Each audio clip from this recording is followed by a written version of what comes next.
Alright, this is kind of the sailing dream right there. So 8.5 knots of true wind, a bit shy of a beam. That translates into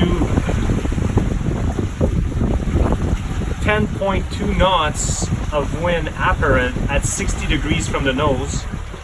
And then if we look at our speed, I'm getting 6.6 on the water and 6.6 on the GPS. Sometimes it goes up to 7.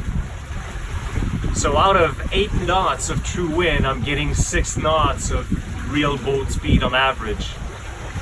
And this allows the boat to travel in super calm conditions and no real wave. And that's all because of a folding prop I won't be able to show you that's underneath this cruising boat, and brand new nice Code Zero that's taking the wind for us nicely.